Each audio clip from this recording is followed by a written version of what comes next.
தரணி வாழ் தமிழர்களின் இதய ஒலி தமிழன் 24.com. வளையல் பாசிமணி சான்று பொருட்களுடன் நேற்றும் 6 எண்புக்கூடுகள் மீட்பு. ஊழல் மோசடி விசாரணையில் முக்கிய சாட்சிகளின் தொடர் மரணம், எதிர்க்கட்சியை எச்சரித்த அரசாங்கம். அடையாளங்களை அழிக்க முற்படும் சந்திரசேகர் எம்பி, கடற்றொழில் சமூகத்தின் பகிரங்க குற்றச்சாட்டு.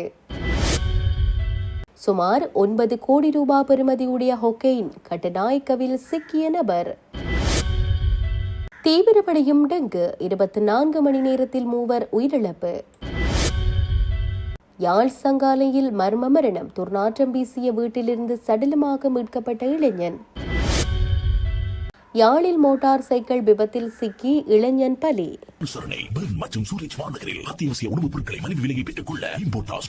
தொடர்பென விரிவான செய்திகள். செம்மணியில் நேற்றைய அகழ்வில் வளையல் பாசிமணி, இரும்பு தகடு உள்ளிட்ட சான்று பொருட்களுடன் 6 எலும்புக்கூடுகள் மீட்கப்பட்டுள்ளன. செம்மணி மனித புதுகுழியில் 3ஆம் கட்ட அகழ்வு பணிகளின் 36ஆம் நாள் அகழ்வு பணி நேற்று சனிக்கிழமை இடம்பெற்றது.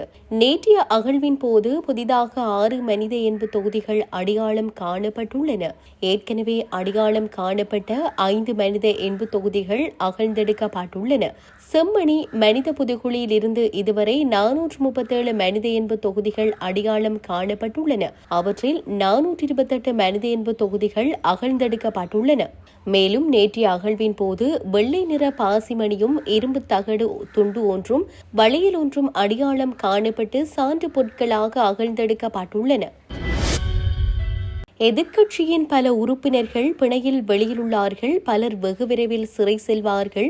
இன்னும் எத்தனை பேர் உயிரை மாய்த்து கொள்வார்கள் என்று தெரியவில்லை என விவசாயத்துறை பிரதி அமைச்சர் நாமல் கருணாரத்ன தெரிவித்துள்ளார். கொழும்பில் நேற்று நடைபெற்ற நிகழ்வொன்றில் கலந்து கொண்டு கருத்து தெரிவித்த பின்னர் அவர் இவ்வாறு தெரிவித்தார். அங்கு அவர் மேலும் தெரிவித்ததாவது: சர்ச்சைக்குரிய வழக்குகள் மற்றும் ஊழல் மோசடியுடன் தொடர்புடைய சாட்சிகள் மர்மமான முறையில் உயிரிழப்பது கவலைக்குரியது. ஏர்பஸ் கொள்வனவு விவகாரம் தொடர்பில் ஸ்ரீலங்கன் ஏர்லைன்ஸ் நிறுவனத்தின் முன்னாள் தலைவர் கமில சந்திரசேன லஞ்ச மூலம் ஆணைக்குழுவிற்கு சத்திய கடதாசி ஊடாக பல விடயங்களை வெளிப்படுத்தியுள்ளார்.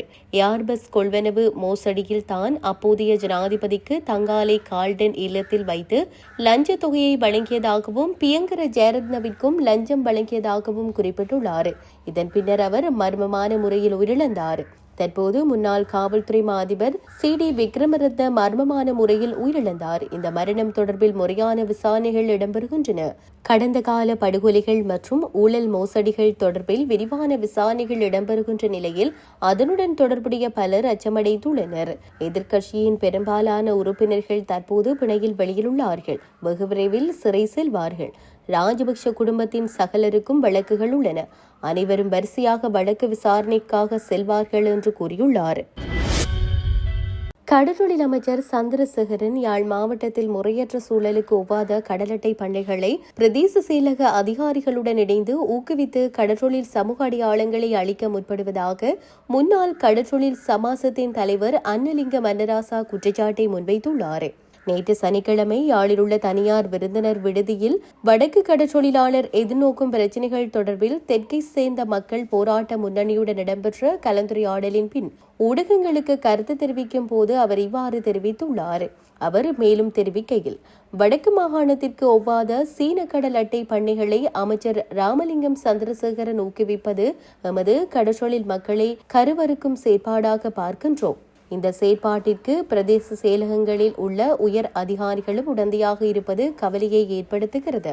ஒரு பிரதேசத்தின் அரசகாணிக்குள் அந்த பிரதேசத்தினுடைய பிரதேச செயலாளர் பொறுப்பாக இருக்கின்ற நிலையில் எமது கடலையும் அரசகாணி போல் கையாள நினைக்கிறார்கள்.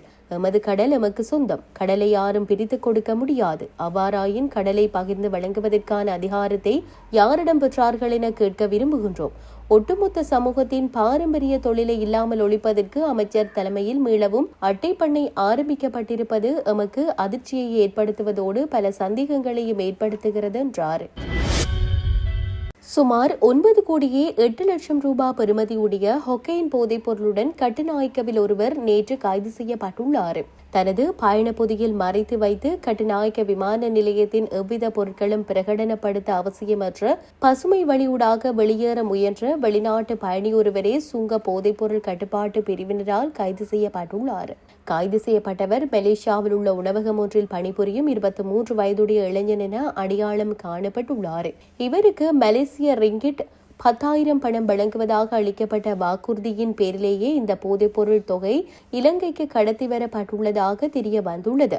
இவர் மலேசியாவின் கோலாலம்பூர் நகரிலிருந்து இந்த போதைப்பொருள் தொகையை பெற்றுக்கொண்டு அங்கிருந்து துபாய் சென்று பின்னர் எமிரேட்ஸ் விமான சேவைக்கு சொந்தமான EK650 என்ற விமானம் மூலம் நேற்று காலை 9:30 மணியளவில் கட்டுநாயக்க விமான நிலையத்தை வந்தடைந்துள்ளார்.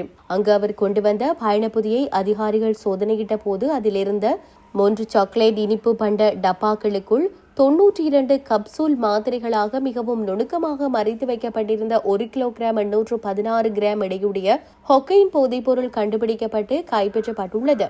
தற்போது கைது செய்யப்பட்ட வெளிநாட்டு பயணி மற்றும் கைப்பற்றப்பட்ட ஹொக்கைன் போதைப்பொருள் தொகை ஆகியன மேலதிக விசாரணைகளுக்காக கட்டுநாயக்க விமான நிலைய போலீஸ் போதைப்பொருள் ஒழிப்பு பணியக அதிகாரிகளிடம் ஒப்படைக்கப்பட்டுள்ளன. நாட்டில் டெங்கு தீவிரமடைந்து வரும் நிலையில் கடந்த 24 மணி நேரத்தில் 3 பேர் உயிரிழந்துள்ளதாக தேசிய டெங்கு கட்டுப்பாட்டு பிரிவு தெரிவித்துள்ளது. இதன் மூலம் இந்த ஆண்டில் டெங்கு பாதிப்பால் உயிரிழந்தவர்களின் மொத்த எண்ணிக்கை 53 உயர்ந்துள்ளதாக தேசிய டெங்கு கட்டுப்பாட்டு பிரிவு மேலும் தெரிவித்துள்ளது. தேசிய டெங்கு கட்டுப்பாட்டு பிரிவால் நேற்று முன்தினம் வெள்ளிக்கிழமை வெளியிடப்பட்ட அறிக்கையில் இந்த விடயம் உறுதிப்படுத்தப்பட்டுள்ளது. இந்த ஆண்டில் இதுவரை பதிவான மொத்த டெங்கு நோயாளிகளின் எண்ணிக்கை 74,478 அதிகரித்துள்ளது. ஜூலை மாதத்தின் முதல் 17 நாட்களில் மட்டுமே 19,100 டெங்கு நோயாளிகள் அடையாளம் காணப்பட்டுள்ளனர். குறிப்பிட்ட நாட்களிலேயே ஆயிரக்கணக்கான நோயாளிகள் பதிவானது டெங்கின் தீவிரத்தை உறுதிப்படுத்துகிறது. நாட்டிலேயே அதிகப்படியாக மேல் மாகாணத்தில்தான் டெங்கு பாதிப்பு தொடர்ந்து பதிவாகி வருகிறது. மாகாண ரீதியாக பார்க்கும்போது ஹம்பகா மாவட்டத்தில்தான் நாட்டின் மிக உயர்ந்த பாதிப்பாக 15,596 டெங்கு வழக்குகள் பதிவாகியுள்ளன.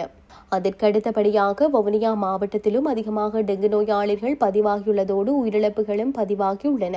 நாட்டில் தற்போது டெங்கு தீவிரமாக பரவி வருவதை அடுத்து அனைத்து பகுதிகளிலும் டெங்கு விசேட ஒழிப்பு நடவடிக்கைகள் முன்னெடுக்கப்பட்டு வருகிறது. அதற்கமைய டெங்கு பரவும் வகையிலான பொருட்களையும் அதன் பகுதிகளையும் கண்காணிப்பாக வைத்துக் கொள்ளுமாறு அறிவுறுத்தப்பட்டுள்ளது. யாழ் மானிப்பாய்ஸ் காவல்துறை பிரிவுக்குட்பட்ட சங்காணி பகுதியில் உள்ள வீடு ஒன்றிலிருந்து இளைஞர் ஒருவரின் சடலம் மீட்கப்பட்டுள்ளது. இதுகுறித்து தெரிய வருகையில் குறித்த பகுதியில் அமைந்துள்ள வீடொன்றிலிருந்து துர்நாற்றம் வீசியதாக அப்பகுதி மக்கள் மற்றும் கிராம உத்தியோகத்தர் காவல்துறையினருக்கு தகவல் வழங்கியுள்ளனர்.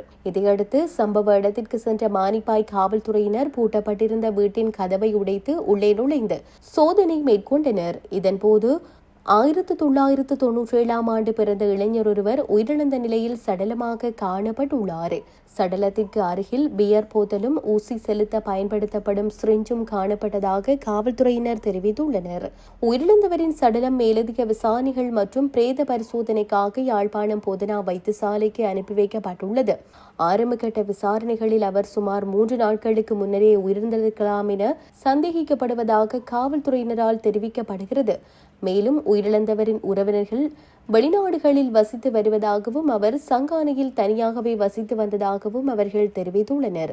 சம்பவம் தொடர்பான மேலதிக விசாரணைகளை மானிப்பாய் காவல்துறையினரால் தொடர்ந்து முன்னெடுக்கப்பட்டு வருகிறது. யாழ்ப்பாணம் கொடிகாமம் காவல்துறை பிரிவுக்குட்பட்ட பகுதியில் இடம்பெற்ற விபத்தில் பருத்தித்துறை தும்பளை பகுதியைச் சேர்ந்த இளைஞன் ஒருவர் உயிரிழந்துள்ளார். 29 வயதுடைய சின்னராசா துளசிகரம் எனும் இளைஞனே இவ்வாறு உயிரிழந்துள்ளதாக தெரிவிக்கப்படுகிறது. குறித்த சம்பவம் நேற்று பிற்பகல் 2 மணியளவில் இடம்பெற்றுள்ளது. இதுகுறித்து மேலும் தெரிய வருகையில் கொடிகாமம் பகுதியிலிருந்து பருத்தித்துறை நோக்கி மோட்டார் சைக்கிளில் சென்று கொண்டிருக்கும் போது மின்கம்பத்துடன் மோதி விபத்து இடம்பெற்றுள்ளது. இதன்போது அவரை உடனடியாக பருத்தித்துறை ஆதார வைத்தியசாலைக்கு கொண்டு செல்லப்பட்டு அங்கு அதிதீவிர சிகிச்சை பிரிவில் அனுமதிக்கப்பட்டு சிகிச்சை வழங்கப்பட்ட நிலையில் சிகிச்சை பலனின்றி உயிரிழந்துள்ளதாக காவல்துறையினர் தெரிவித்துள்ளனர்.